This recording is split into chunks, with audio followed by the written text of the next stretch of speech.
It was a crisp autumn evening in a mid-sized city in the American Midwest, the kind of evening when the streetlights hum to life just as the last hues of sunlight stretch across the skyline.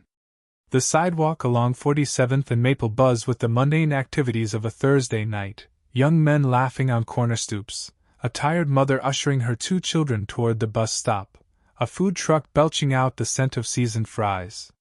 It was, by all appearances, an ordinary night. But in the shadows of the ordinary, an extraordinary encounter was about to unfold. Jerome Taylor adjusted the collar of his jacket and glanced once more at the black SUV parked inconspicuously across the street. From the outside, Jerome looked like any other middle-aged black man, plain jeans, weathered leather boots, a ball cap pulled low. To the casual observer, he blended in. But Jerome wasn't just another face on the street. He was a decorated FBI agent conducting a long-running investigation into a suspected trafficking ring operating out of a nearby warehouse. Deep undercover. Weeks of groundwork had led to this moment. Every step, every move, had been calculated with the meticulous discipline taught over 2 decades of service. But some things couldn't be anticipated.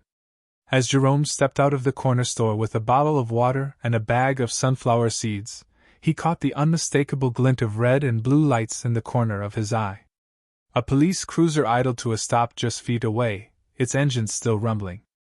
A white officer, late 30s, shaved head, tight jaw, stepped out. He didn't greet Jerome. Didn't ask a question. His hand rested casually but deliberately on the grip of his firearm as he approached, the way someone might keep a leash on a dog they assume might bite. "What are you doing here?" the officer barked, not as a question, but as an accusation. Jerome paused, assessing the situation with practiced calm. "Just picking up some water," he said evenly, his voice measured, respectful, but not submissive. The officer's eyes narrowed. "I'm going to need to see some ID." Jerome knew the rules, both the written laws and the unspoken ones. This wasn't a traffic stop. He wasn't under arrest. Legally, he wasn't obligated to provide identification. But he also understood the calculus of being black and male and alone in America, especially in a neighborhood like this, in a city with a reputation like theirs. So, he reached slowly for his wallet. The officer snatched it before Jerome could hand it over, rifling through the contents without consent. No badge was visible. Jerome's credentials were stored in a separate fold, kept hidden to preserve his cover. The officer didn't ask questions, he made assumptions. "You got priors?" he sneered. "Loitering, maybe? Drug possession? You look familiar." Jerome's jaw clenched. Not out of fear. Out of restraint.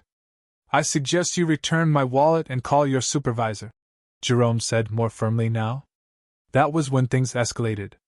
Without warning, the officer reached for Jerome's arm, twisting it behind his back. The pain was real, but Jerome stayed calm, resisting only enough to avoid injury. He didn't fight back. Not yet. Not when that could jeopardize everything: his case, his safety, his dignity. The store clerk, a wiry young man who had seen the whole thing from the window, stepped outside. "Officer, he didn't do anything," he called out. "Back inside!" The officer snapped, and the clerk retreated, eyes wide with a fear too familiar in neighborhoods like this one. Jerome was now fully restrained, pressed against the hood of the cruiser, his cheek against cool metal. Still, he didn't reveal his identity. Not yet. That card would be played when it mattered most. The officer radioed something unintelligible, perhaps asking for backup, or maybe just trying to appear in control. And then, as if conjured by fate, a second car pulled up, this time, an unmarked vehicle. A tall black man in a sharp navy blue suit stepped out, walking with a calm authority that needed no announcement. His face bore the expression of someone who had seen too much of this. The injustice. The assumptions. The violence wrapped in protocol. "Let him go," the man said flatly. The officer turned. "This doesn't concern you, sir." He's one of ours," the man interrupted. "FBI. Undercover. Now take your hands off him. Immediately." The officer froze. Confusion bloomed across his face, quickly followed by dread. Jerome finally lifted his head, turned slightly to meet the officer's eyes. You had no probable cause. No request for ID, just an assumption. You never asked my name. You saw a black man, and you saw a threat. The officer stepped back, his hand trembling now. I didn't know. You didn't care to know. The man in the suit replied coldly.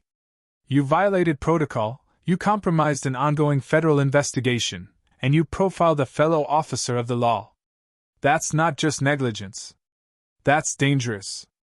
Jerome stood upright, rotating his shoulder as the sting of restraint began to dull. He didn't yell. He didn't curse. His dignity, hard-earned and well-guarded, remained intact. His expression held the kind of strength that doesn't need volume to be heard. By now, a small crowd had gathered, neighbors who had heard the commotion, teenagers filming on their phones, a mother clutching her toddler's hand a little tighter.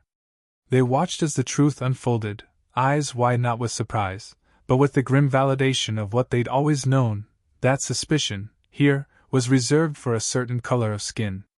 That being right didn't always mean being safe. And that sometimes, justice arrives wearing plain clothes. The officer stammered something about misunderstanding, but the man in the suit held up a hand. You'll have your chance to explain. To Internal Affairs. He turned to Jerome. Are you all right? Jerome gave a slight nod. Yeah. But he's not the first. And he won't be the last. The crowd was silent. The tension didn't dissipate, not fully. But something powerful lingered in the air.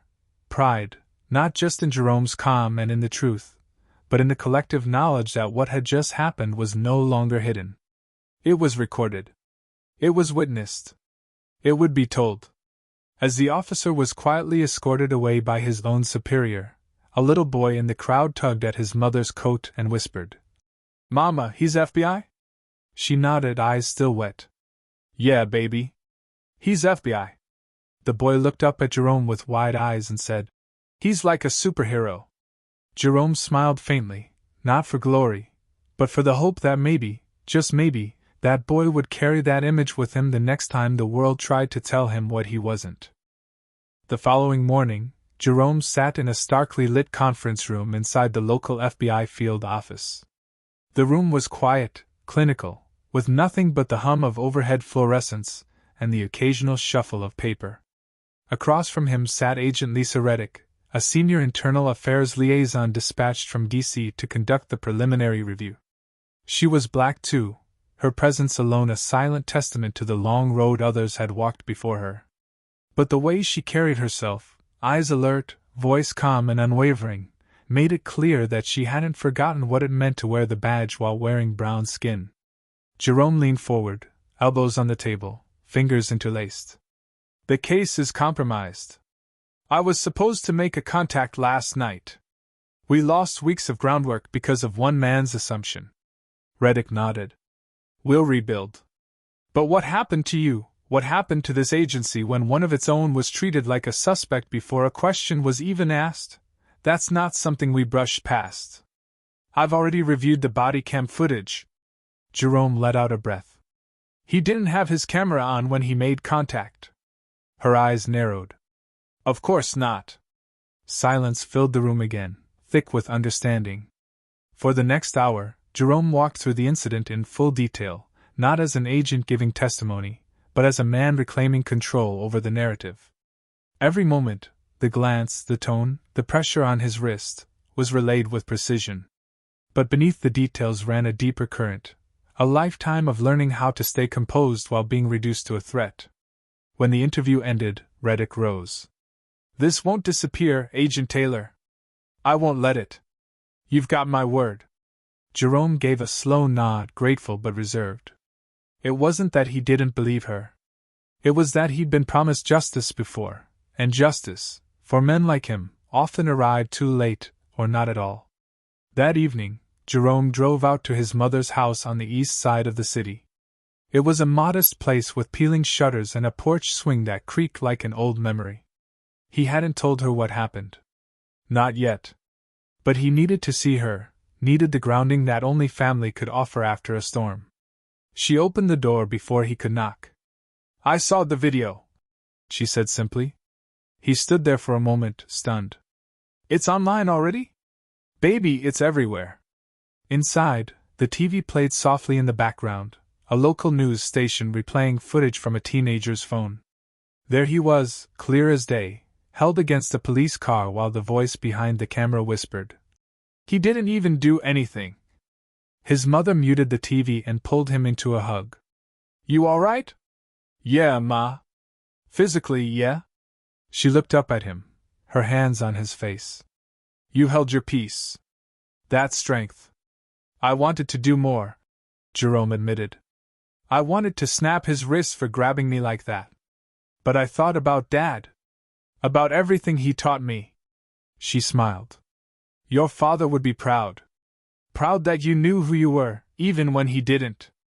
The two sat on the porch as the sun began to dip behind the trees. Jerome could hear children playing down the street, neighbors chatting over grills. Life was still happening, beautiful and brutal in the same breath. "Ma, do you ever get tired?" he asked quietly. She looked at him, puzzled. "Of what?" "Of seeing us have to prove our humanity over and over. Of knowing we can wear a badge, serve a country, obey the law, and still be one wrong glance away from becoming a target." She sighed. "I do. But I also get tired of watching y'all keep rising. Because every time they try to break you, you don't shatter. You sharpen." Jerome let those words settle. He knew she was right. And he knew he wasn't alone. The next week, Jerome was called into a city council forum on police reform. The room was packed, residents, activists, reporters, even the mayor. The video had ignited a firestorm of conversation. Protest signs lined the outside steps. "If he was FBI, what about me?" read one. "Profiling wears a badge," said another. Jerome wasn't scheduled to speak. But when the floor opened for comments, he stood, heart pounding. "My name is Jerome Taylor. I'm a special agent with the FBI, 22 years in service. I've worked narcotics, terrorism, trafficking. I've risked my life for this country more times than I can count. But last week, none of that mattered." All eyes turned to him. Phones rose to record. "I was assaulted. Not by a suspect, not by a criminal. By a cop. A cop who didn't ask questions, didn't observe behavior, didn't even pretend to investigate. He saw my skin and made a decision." There was a hush in the room. "I don't tell you this to seek pity. I tell you this because if someone like me, trained, credentialed, calm, can be reduced to a threat in 3 seconds flat, then what chance does a 17-year-old with a hoodie and a backpack have? What chance does a man just walking his dog at night have? Or a woman sitting in her car?" Murmurs of agreement spread through the room. "We say this is about training. About accountability. But at its core, this is about humanity. And the systems we've allowed to exist that strip certain people of it." His voice cracked, but he didn't stop. "I forgave that officer. Not because he asked. He didn't. But because I refused to carry his ignorance as my burden. I carry enough already. We all do." Applause broke out, slow at first, then growing louder, echoing off the chamber walls. Later that night, back at home, Jerome sat at his desk and opened an old leather-bound notebook. It was his father's, a journal he'd found after the funeral, filled with reflections from another black man who had survived a different era of suspicion and silence. On one page, dated 1971, it read, *, "One day, our dignity will no longer be up for debate." *. Jerome added his own line beneath it. *. "And when that day comes, it'll be because we never stopped demanding it." The video of Jerome's council speech went viral. Not because he was FBI, but because his story resonated far beyond the badge. It became part of a larger truth, a mosaic of experiences stitched together by those who've spent generations being seen, but never truly recognized. For some, it was a wake-up call. For others, a mirror. And for that little boy who had once watched Jerome from the sidewalk, eyes wide with wonder, it was a promise, that superheroes aren't just in comic books. Sometimes they wear plain clothes. Sometimes they walk with quiet purpose. And sometimes they teach the world that real power doesn't come from a uniform or a gun, but from knowing who you are, even when the world tries to tell you otherwise. In the weeks that followed, Jerome found himself becoming something he never intended to be, a symbol. He hadn't asked for it. He hadn't sought out the spotlight. But the incident had pierced something deep in the public consciousness, a raw nerve that had been inflamed for decades. People were angry, not just at the officer who'd restrained him, but at the entire framework that allowed such encounters to happen again and again. And Jerome, calm, collected, with a spine of steel and a voice that cut like truth, became a face people rallied behind. He was invited to speak on national television, but he declined most offers. "This isn't about me," he told one producer. "It's about a system that sees color before character, threat before humanity." Still, he did sit down for one interview, with a quiet, thoughtful journalist from a black-owned media outlet. The interview wasn't flashy, but it was real.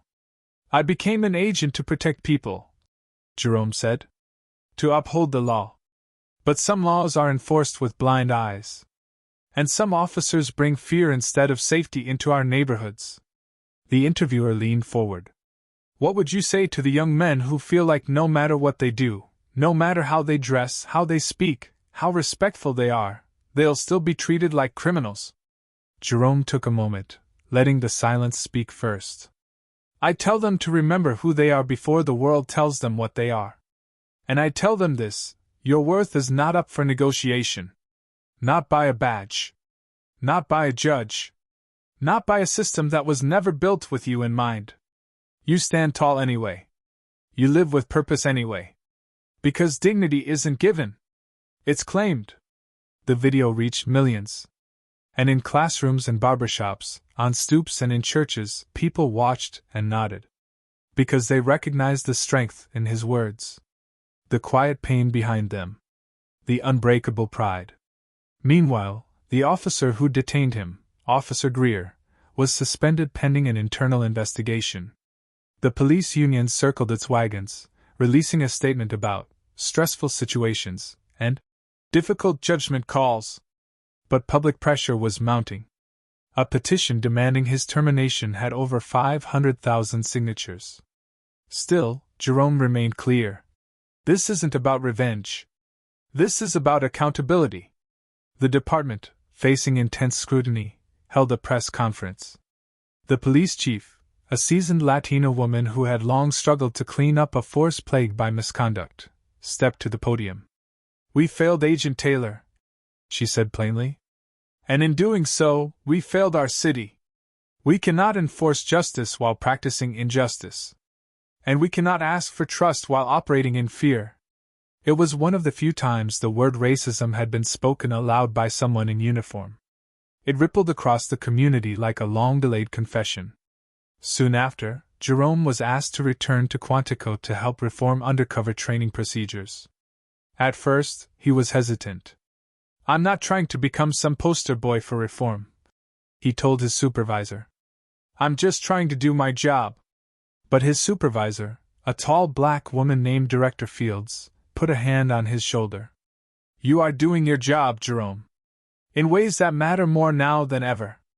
These recruits, black, white, Latino, Asian, they need to learn not just how to carry a weapon, but how to carry wisdom. You've got that." And so he went. At Quantico, in a lecture hall filled with young faces eager and untested, Jerome stood at the front of the room. Behind him, a screen showed no PowerPoint. Just a black background with white words, asterisk. "You are what you protect." Asterisk. He looked around. "Some of you will go deep undercover. You'll blend into gangs, militias, cartels. You'll carry identities that aren't your own. And it will test you. But let me tell you something, no matter the cover you wear, never lose who you are." A hand shot up in the back. A young white man with buzzed hair and nervous eyes. "Sir, if I may, how do you stay calm when someone sees you as a threat before they know who you are?" Jerome paused. It was the question, wasn't it? The one no manual could answer. You remember that their ignorance doesn't define you, he said. You remember your purpose. You keep your hands visible. You stay alive. And when it's over, you fight, not with fists, but with facts, with honor, with the truth. Because one day, you'll be the person who stops someone else from doing what was done to you. The class was quiet. Not out of fear, but out of respect. Later, as Jerome walked the halls of the academy, he passed by a bulletin board covered with news clippings and internal commendations. Someone had pinned a printed quote from his city council speech, asterisk. Real power doesn't come from a uniform or a gun, but from knowing who you are, even when the world tries to tell you otherwise. Asterisk. He smiled. Not for recognition, but for impact. Back home, Jerome returned to the rhythms of his life. His undercover work resumed in a different form, this time advising, guiding, mentoring. He wasn't chasing criminals in alleys anymore. He was shaping the people who would. One evening, while leaving the field office, he saw a young man waiting by his car. Early 20s, dreadlocks, hoodie, fidgeting nervously. You Agent Taylor? The young man asked. Depends who's asking, Jerome replied with a smile. The young man chuckled. Name's Marcus. You don't know me, but I just wanted to say thank you. I saw the video. I saw everything. And it made me think, maybe this badge thing isn't all bad. I applied to the academy. Jerome looked him over, surprised but moved. You want to be a cop? I want to be one of the good ones. Like you? Jerome extended a hand. Then you better be better than me. As they shook hands, the city lights flickered on behind them, one by one. It wasn't a perfect ending. There were still headlines. Still stories of violence. Still names shouted in protests, and hashtags etched into memory. But there was also Marcus. There were the cadets at Quantico. There were the kids in schools now studying Jerome's story as part of a civics unit on civil rights. Change, Jerome had learned, didn't come like lightning. It came like water, steady, persistent, shaping stone not through force, but through presence. And Jerome Taylor? He would keep showing up. Not just as an agent, but as a man. As a mentor. As proof that dignity, once claimed, cannot be denied. It had been 6 months since that night outside the corner store, the night Jerome Taylor was mistaken for a criminal, restrained without cause, and then revealed to be an undercover FBI agent. 6 months since a single moment, caught on a teenager's phone, cracked open a truth too many had already known but too few had been willing to confront. The headlines had long since moved on. The protests had quieted. The news crews had packed up. But in neighborhoods like 47th and Maple, the echoes remained. Jerome never returned to that exact spot in uniform. Not because he was afraid, but because he knew the power of presence outside the badge. So one Sunday morning, dressed in jeans and a black crewneck sweater, he stood in front of a small group of boys gathered at the local rec center. Ages ranged from 8 to 15. Some had fathers in their lives. Most did not. But all of them looked at him the way you look at someone who's walked through fire and didn't burn. He told them the story, not in sensational detail, but with honesty. He didn't paint himself as a victim or a hero. He spoke of patience, of how fear can wear a badge and how dignity can wear a target. He told them how his knees had locked the moment the cuffs clicked, not out of fear for himself, but fear that it would happen again to someone younger. Someone unarmed. Someone unnamed. And then he said something that stuck. Every time someone calls you a threat without knowing you, you prove them wrong by standing tall, not to be seen by them, but so that you can see yourself clearly. One boy raised his hand. What if they never stop seeing us like that? Jerome knelt so their eyes met. Then we keep living in a way that their lies can't survive. Because truth doesn't need permission. It just needs witnesses. That boy Caleb would go on to start a school newspaper 2 years later, dedicating the first issue to black role models in law enforcement. On the front page was a photo of Jerome, under the headline, asterisk, "The day a superhero showed up without a cape." Asterisk. Meanwhile, within the department, The ripple effect continued. Officer Greer had resigned, but not before being compelled to complete a full racial bias training program and participate in a public accountability forum. It wasn't enough to undo what he had done. But for once, a system had bent, not because of lawsuits, but because of conscience. And more importantly, because people refused to let the moment pass unchallenged. The forum, which had been scheduled as a private mediation, ended up being open to the community after pressure from activists. And Jerome, true to form, agreed to be there. Not out of bitterness, but out of principle. They sat in folding chairs across from each other, in front of a mixed crowd of officers, neighbors, clergy, and students. Jerome's calm was unshakable. Officer Greer's discomfort was visible in every twitch of his jaw. "I don't hate you," Jerome said quietly. Greer blinked. "You have every right to." "I don't hate you," Jerome repeated. "But I can't excuse what you did. You didn't just put me in cuffs, you put every young black man who looks like me in danger by reinforcing the idea that we're guilty until proven innocent." Greer said nothing. Not because he didn't have words, but because for once, none of them would save him. Jerome stood and addressed the crowd. "If we want change, we can't just punish the bad. We have to elevate the good. We need more officers from our communities, trained by us, accountable to us. We need policies that see people, not just profiles. And most of all, we need to teach our kids that justice is not a gift they wait for, it's a right they fight for." That night, someone left a note on the windshield of Jerome's car. It read, *, "Thank you for choosing grace. That's what real men do." *. Back at the Bureau, Director Fields commissioned a new mentorship initiative, pairing veteran agents with aspiring law enforcement students from underserved high schools. Jerome was chosen to lead it. At first, he hesitated. "I'm not trying to save the world," he said. Fields looked at him, eyes knowing.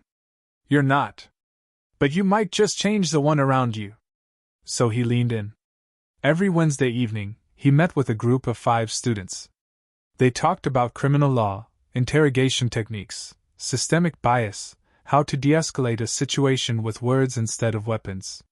But they also talked about manhood, about fear, about growing up in a country where confidence can be mistaken for defiance, and silence for guilt. One student, Nia, said she wanted to be a forensic analyst. "I want to find the truth," she said. "Not just what they write in reports, but what actually happened." Jerome smiled. "Then you'll do fine. Just remember, truth isn't neutral. It takes sides. It picks the side of the harmed. Your job is to listen." By year's end, the program had expanded to 10 schools. 2 students earned full-ride scholarships to criminal justice programs. A local news anchor ran a feature called *. From Profiled to Protector. * Jerome appeared, once again, in front of the camera, but this time not as a headline, but as a movement. At home, Jerome found peace in the small things. He started painting again, landscapes mostly, quiet ones. He took his mother to dinner every Sunday, even if it was just takeout in her kitchen. He mentored his nephew through his first year of college. And every night before bed, he added a line to his father's journal. One night he wrote, *, "They tried to strip my dignity. Instead, they uncovered my purpose." That line would later be engraved in a plaque outside the newly named Jerome Taylor Community Policing and Justice Center. The center would become a hub for youth programs, legal aid, and de-escalation training. The ribbon cutting was modest, no celebrities, just neighbors, students, clergy, and family. People who had seen the worst, but still chose to believe in something better. A little boy, no more than 7, tugged at Jerome's sleeve after the ceremony. "Are you still FBI?" Jerome laughed softly. "Yeah, I am." The boy grinned. "You don't look like the ones on TV." Jerome knelt down and smiled. "That's because TV gets it wrong. But maybe one day you'll get it right." The boy nodded solemnly and ran off, his small feet kicking up dust under the setting sun. Jerome stood, hands in his pockets, eyes on the horizon. He had not changed the world. But he had changed his world, and by doing so, he had given others permission to believe that theirs could change too. And that, he knew, was enough. The seasons shifted again, autumn winds softening into the chill of winter, and Jerome Taylor's name had become part of local history, not in the way of monuments or textbooks, but in the more powerful way of whispered legacy. The kind that gets passed from neighbor to neighbor, from father to son, from teacher to student. And yet, Jerome wasn't done. He knew stories like his had a dangerous habit of being treated like exceptions, special cases, rather than symptoms of deeper, enduring truths. He'd once walked the beat of injustice in silence, undercover, unseen. Now he was being called to walk it openly, deliberately, using every ounce of knowledge and credibility he'd earned, not just for investigations, but for transformation. It started with a phone call. "Agent Taylor, this is Mayor Rhodes. I'd like to appoint you to the City Task Force on Justice and Public Safety Reform. It's time we stop patching wounds and start healing the system." Jerome leaned back in his chair. "That's a heavy load." "Yes," the mayor said. "But you've carried heavier." He agreed, but only on his terms. The task force would include not just lawyers and politicians, but school counselors, mental health advocates, youth organizers, ex-offenders. People who lived the reality of the streets and understood that reform couldn't be top-down. It had to grow from the ground, fed by truth, lived experience, and relentless accountability. The meetings were long, sometimes tense, but they were real. The conversations pulled no punches. They talked about implicit bias training, yes, but also about housing inequality, school suspensions, and the prison pipeline. They debated how to rewrite the use of force policy. They fought over the language in civilian complaint procedures. Jerome often sat quietly at first, listening, letting others speak, letting the weight of the room breathe. Then one night, in a late session inside a community center, a young activist named Darnell challenged him. "You say you're about justice, Agent Taylor. But you still work for the same system that beats us down. So tell me, why should we trust you?" The room stilled. Jerome didn't flinch. "Because I never asked you to trust the system," he said. "I asked you to trust me? And not because of my badge, but because I haven't stopped fighting, out there or in here." Darnell looked away, biting his lip. Jerome leaned forward. "I know how this sounds," he continued. "A black man in a suit, talking change from inside the machine. But I also know this. When the people inside and the people outside finally start talking to each other instead of over each other, that's when power shifts." After that night, Darnell stayed late after every meeting. They didn't always agree, but over time, a mutual respect grew. And it wasn't long before Darnell brought his younger sister, Maya, to meet Jerome. "She wants to be a civil rights attorney," Darnell said, smiling proudly. Jerome shook her hand. "We're gonna need you." Maya later interned at the Justice Center that bore Jerome's name. On her first day, she found his father's old journal framed in the lobby, open to a page that read, asterisk, "You can't build freedom with borrowed bricks. Make your own." Asterisk. It was these quiet legacies, the ones without applause, that fueled Jerome most. Still, not everything changed overnight. A young man named Andre was shot by police 2 neighborhoods over during a routine traffic stop. The officer claimed the man reached for something. Witnesses said his hands were up. No bodycam footage was released for days. The city reeled. Jerome, along with Darnell and several clergy leaders, organized a forum, not to cool tempers, but to channel them. The auditorium was packed. Emotions ran high. And Jerome, as always, stood not behind a podium, but among the people. "Justice isn't about waiting for the smoke to clear," he told the crowd. "It's about making sure the fire doesn't spread.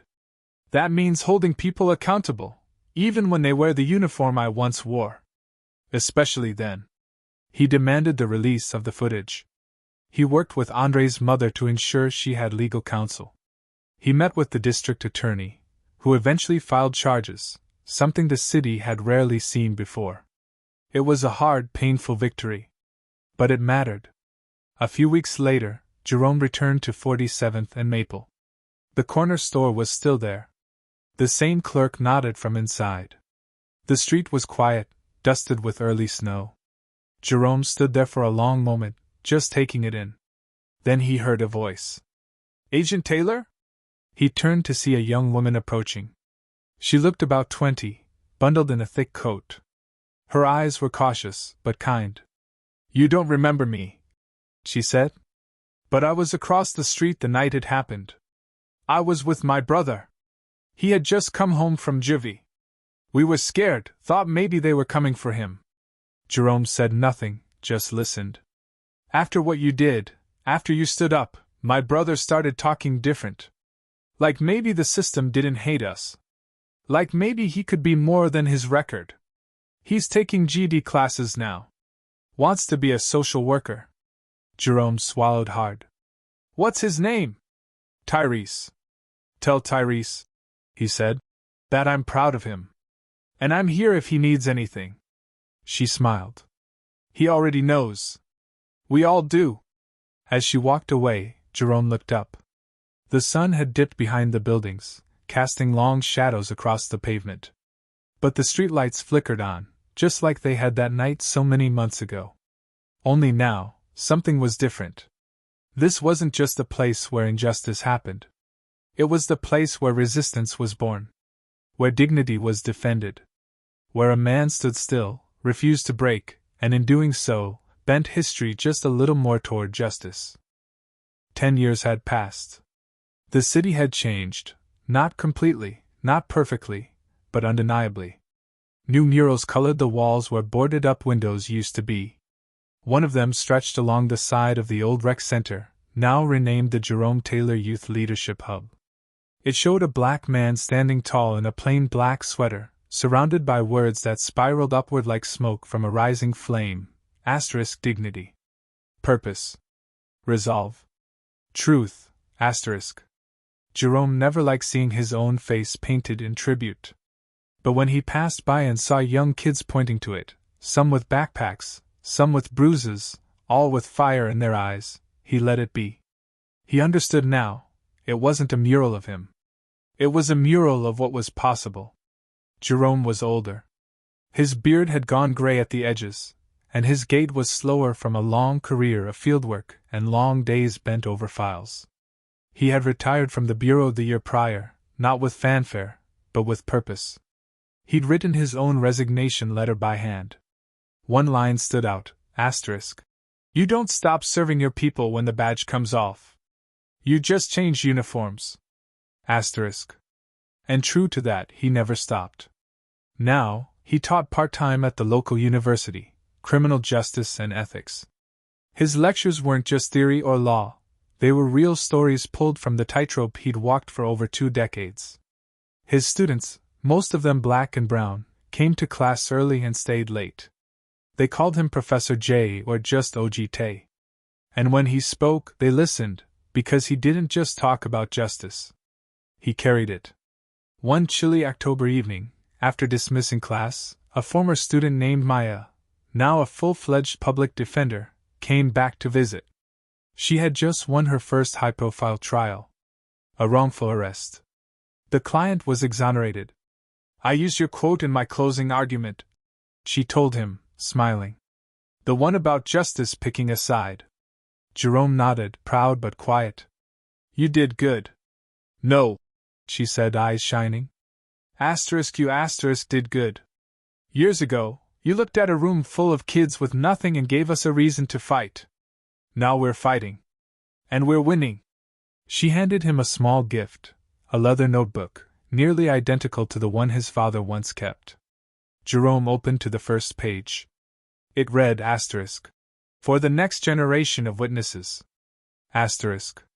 Later that night, Jerome sat on his front porch, wrapped in a thick blanket. His mother had passed 2 years prior, peacefully, and he now lived in the house she once kept alive with love and laughter. His nephew, Marcus, now a community liaison officer and father of 2, had stopped by with dinner. After they ate, Marcus lingered. "You ever think it's really changed?" Marcus asked, eyes on the street, where two kids were riding bikes in lazy circles under the streetlights. Jerome took his time before answering. It's still hard. Still heavy. But yes. It's changed. Not just because of laws or policies, but because people got louder. Smarter. Less afraid. Marcus nodded. Sometimes I worry we'll slide back. We might, Jerome said. But that's why we leave behind more than stories. We leave behind systems. Truths. People who remember why we stood. That weekend, Jerome attended the graduation ceremony of the youth leadership program he'd helped launch.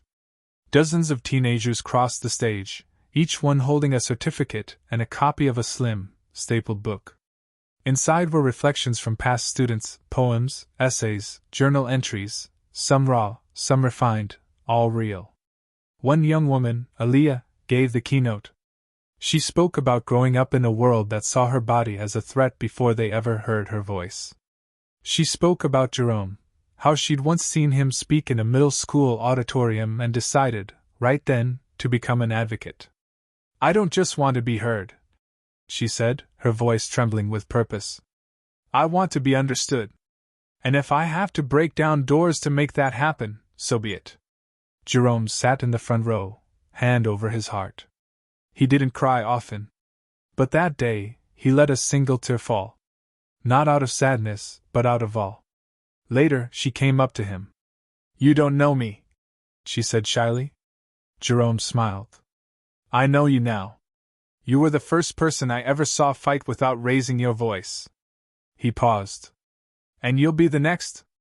As the sun set over the city, Jerome walked home slowly, passing the spots where his story had unfolded, the street corner, the steps of City Hall, the community center. Each place marked by memory. Each place now alive with something more than pain, *purpose star. And in his home, under the soft glow of a reading lamp, he opened Maya's notebook. On the first page, beneath her dedication, he wrote, Legacy is not what you leave behind. It's what you build while you're here. And if even one life walks taller because of your truth, then you've lived well. That was his final lesson. Not written in law, or in policy. But in lives changed. Eyes opened. Voices lifted. A man once cuffed without cause had become a builder of justice, a guardian of dignity, and a father figure to a movement.